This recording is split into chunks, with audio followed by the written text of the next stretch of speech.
বাংলাদেশে নেই তাই ভারত জুড়ে হাহাকার, থামছে না ভারতীয় ব্যবসায়ীদের কান্না। হাত খুলে খরচ করা বাংলাদেশি ভ্রমণকারীদের জন্য পথ পানে চেয়ে আছে তারা, কিন্তু ভিসা বন্ধ থাকায় ট্যুরিস্টরা ভারতে যাচ্ছেন না। তাই ভারতের সর্বত্রই হাহাকার, যে হাহাকার তারা কাউকে মুখ ফুটে বলতে পারছেন না।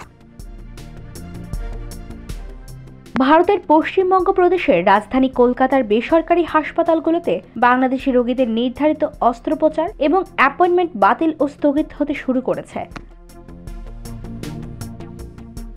চলমান অস্থিতিশীল পরিস্থিতির কারণে বাংলাদেশি রোগীরা কলকাতার হাসপাতালে তাদের অস্ত্রোপচার বাতিল অথবা ভিন্ন গন্তব্যে চিকিৎসা নেওয়ার পরিকল্পনা করছেন। তবে অনেক ক্ষেত্রে অস্ত্রোপচার কিংবা চিকিৎসার জন্য ভর্তি হওয়ার বিষয়ে কলকাতার হাসপাতালগুলোর কাছ থেকে অনুমতি না মেলায় ওই সিদ্ধান্ত নেওয়া হচ্ছে। কলকাতার বিখ্যাত পিয়ারলেস হাসপাতাল গত শুক্রবার থেকে অন্তত 5 জনের অস্ত্রোপচার বাতিল করেছে। বাংলাদেশে এই রোগীরা সেখানে ভর্তির জন্য রিপোর্ট না করায় কর্তৃপক্ষ অস্ত্রোপচার বাতিলের সিদ্ধান্ত গ্রহণ করেছে। পিয়ারলেস হাসপাতালের সিইও সুদীপ্ত মিত্র বলেন, তাদের কারো কাছ থেকে সাড়া পাচ্ছেন না। ধারণা করছেন তারা চিকিৎসার জন্য কলকাতায় আসতে পারবেন না, তারা এখন ভ্রমণ করতে পারবেন না। আগামী শুক্রবার পর্যন্ত আরো 15 বাংলাদেশি রোগীর অস্ত্রোপচারের সময় নির্ধারিত রয়েছে।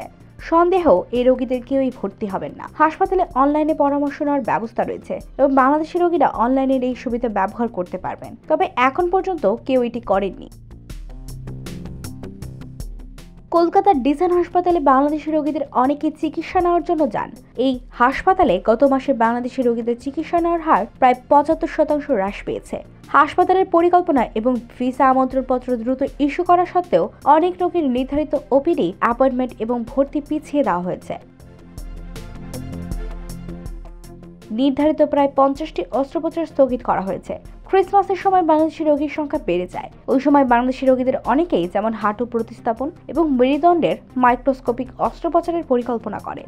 বিপি পোদ্দার গ্রুপের উপদেষ্টা সুপ্রিয় চক্রবর্তী বলেন, এই বছরও 20 থেকে 30 ডিসেম্বরের মধ্যে প্রায় 50টি কোর সার্জারি সূচি নির্ধারিত ছিল, সবই স্থগিত হয়েছে। কলকাতার কয়েকটি হাসপাতালের কর্তৃপক্ষ বলছে, গত আগস্টে বাংলাদেশি রোগীদের স্বাভাবিক প্রবাহ কমে যায় এবং পূজার পর তা বাড়তে শুরু করে, কিন্তু এখনকার মতো পরিস্থিতি আগে কখনো দেখা যায়নি। IBTV, USA, new York.